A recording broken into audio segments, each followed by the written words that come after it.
Smart Business. Halo Smart Listeners, gimana kabar Anda di kesempatan kali ini? Kita berjumpa lagi ya dalam podcast Smart Business. Kita di kesempatan kali ini kedatangan seorang business owner. Beliau sudah ibaratnya kalau dibilang makan asam garam kehidupan, iya gitu.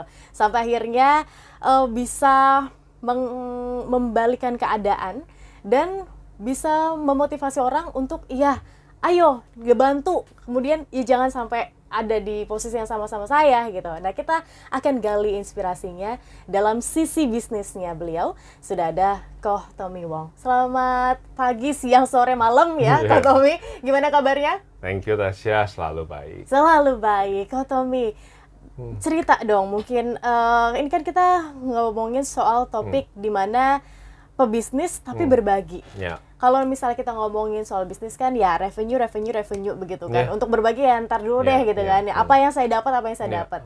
Untuk ngeluarin kadang-kadang sulit.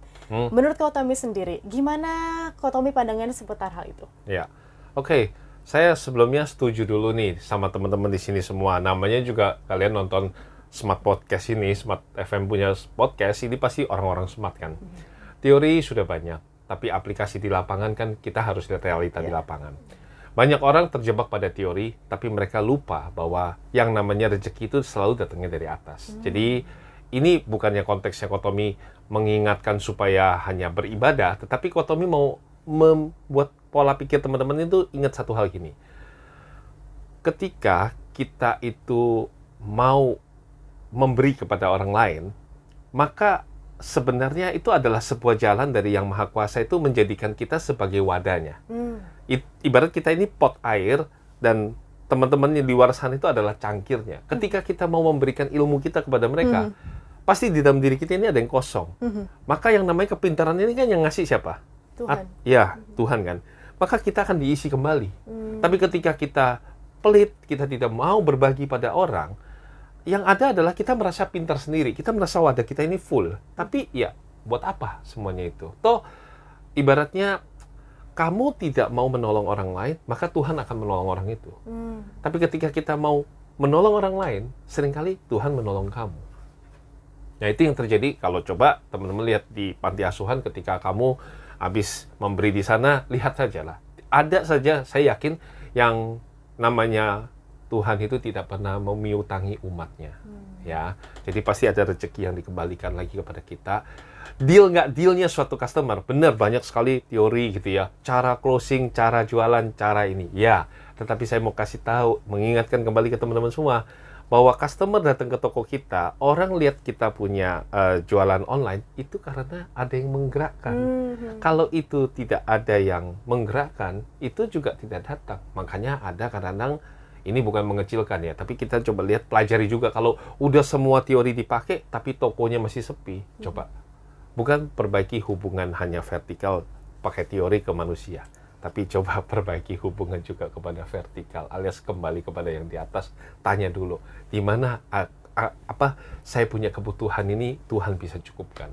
Oke, baik. Nanti ada statement lagi nih Koh Tommy yang mengatakan bahwa berbagi mulu terus saya di mana bisnisnya Koh Tommy? Ini kan kalau misalnya saya memberikan kan harus ada bayaran yang saya terima. Iya.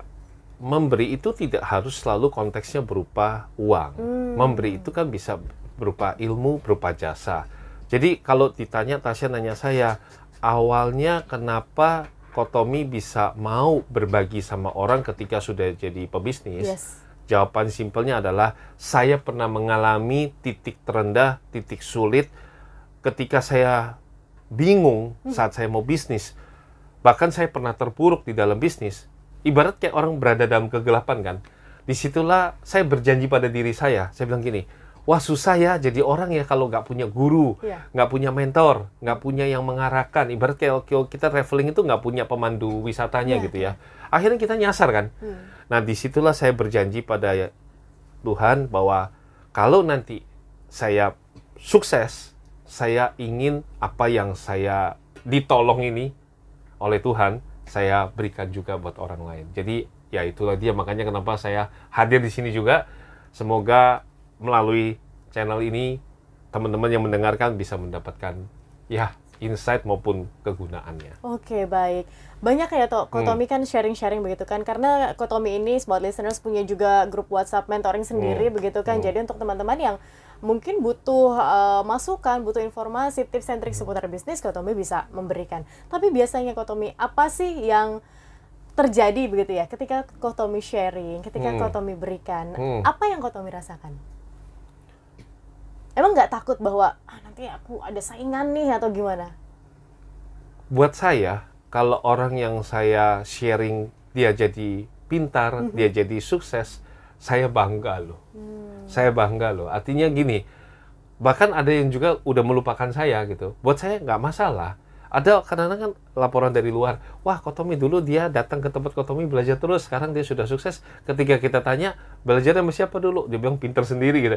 Buat saya nggak apa-apa. Memang benar dia pintar sendiri. Dia pintar, dia datang ke tempat saya belajar kan.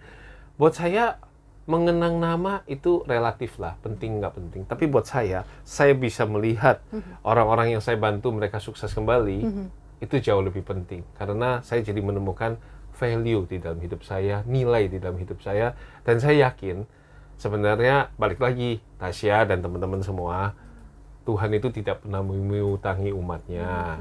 Jadi ya kita yakin aja bahwa apa yang kita sudah taburkan ini sebenarnya adalah titipan.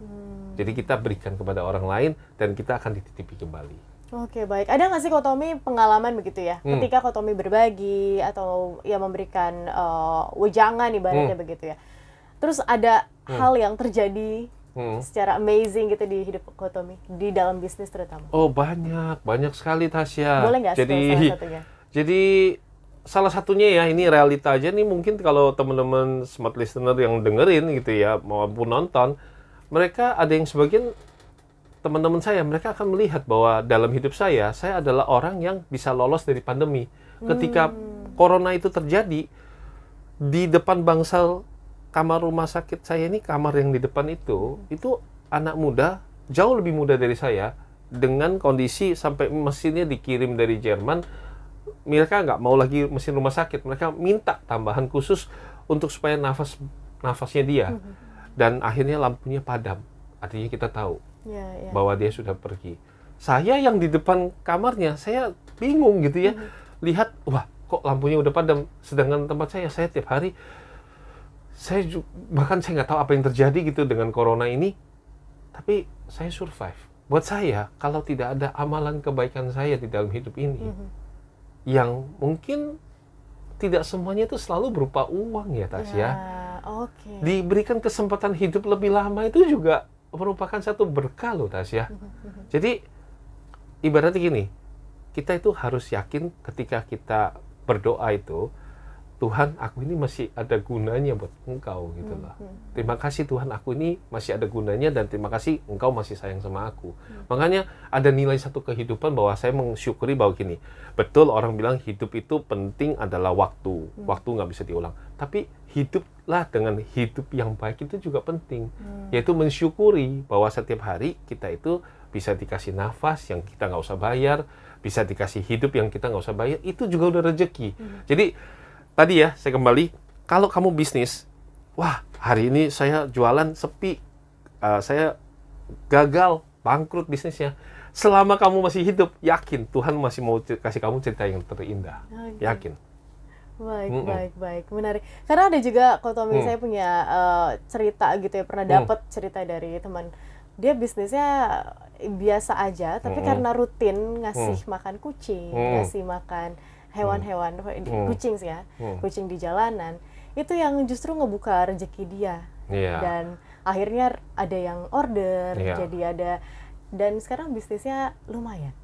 Jadi orang bilang gini loh, singa mengaum yang mati, itu tidak akan ada artinya dibanding dengan anjing yang menggonggong. Walaupun orang bilang, kamu mah seperti anjing yang menggonggong aja, jualannya omsetnya kecil dan sebagainya.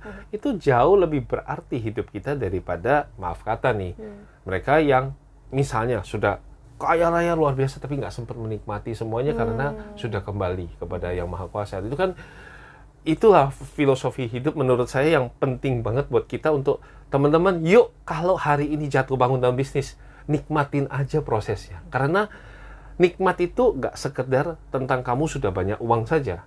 Kalau kamu banyak uang, kamu nggak bisa nikmatin. Kamu nggak hidup juga percuma. Kamu nggak sehat juga percuma. Dan salah satu ladangnya, salah satu jalannya untuk seperti itu, dapat rezeki lagi dari Tuhan, itu dengan cara berbagi ya Koh ya?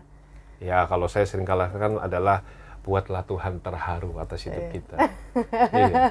Iya, membantu anak-anak di panti asuhan yang nggak punya ayah yang ibu, yang mereka nggak tahu harus berterima kasih kepada siapa, kan itu akan, saya meyakini itu akan membuat Tuhan terharu atas hidup kita. Baik, ini semoga menjadi reminder lagi ya begitu ya, Ko Tommy ya, untuk para pebisnis mungkin sekarang yang lagi struggle atau justru sekarang lagi di atas begitu ya Ko Tommy, untuk lihat lagi mungkin ke bawah, berbagi. Tadi Ko Tommy juga sempat bilang untuk yang nggak hanya bentuknya materi atau uang yang harus dikeluarkan, tapi juga bisa ilmu pengetahuan, seperti Ko Tommy bilang, peduli. Karena kan hidup ini kan gini loh, nilai value-nya hidup kita ini adalah bukan semata-mata, mungkin teman-teman sudah banyak yang belajar ya tentang teori, saya yakin teman-teman pintar-pintar semua lah ya. Tetapi ada satu hal, saya cuma mau mengingatkan, jangan kecil hati. Bisnis itu untung rugi, dan kamu kerja jadi karyawan, gajinya pas-pasan dan sebagainya. Jangan sampai semua itu menekan keadaan kamu. Karena yang paling penting itu adalah hidup kamu itu, kamu dikasih kesempatan menikmati prosesnya. Tanpa proses itu, kamu juga nggak bakal menikmati, mensyukuri hidup ini apa. Ibarat gini loh, orang bilang gini, kenapa ya, ini lucu sedikit ya Tasya buat teman-teman semua, kenapa sih peluang yang bagus, kenapa sih bisnis yang bagus cuma bisa dipunyai orang hebat, yang ganteng, yang cantik cuma punyanya artis dan sebagainya, atau orang yang hebat kenapa hadirnya terlambat ya saya sudah menikah baru datang deh jodoh saya dan sebagainya gitu ya. Enggak seperti itu. Ko Tommy bilang gini, yang hebat, yang tepat akan datang ketika kamu sudah siap. Masalahnya kadang-kadang kita ini belum siap. Makanya kita belum ketemu jodoh yang tepat, belum ketemu bisnis yang tepat. Sedikit nih ya, berbagi tips buat para, ya gitu dah, para pencari jodoh gitu ya. Ko Tommy cuma bilang gini, isi dirimu dengan kegiatan yang kuat, isi dirimu dengan hal-hal yang positif, karena jodoh yang tepat, bisnis yang tepat, omset yang tepat, itu akan hadir ketika kamu sudah siap. Yes, tetap semangat Smart Listeners dalam menjalankan bisnis Anda, menjalani aktivitas Anda, dan terus semangat tanpa pantang menyerah. Terima kasih Ko Tommy sebagai penguatannya mungkin untuk Anda para pebisnis. Dan ini dia akhir dari podcast Smart Business kita di kesempatan kali ini. Saya Tasya Rustama dan Ko Tommy Wong, kami pamit undur diri. Terima kasih dan sampai jumpa. Smart Business. Lead you better.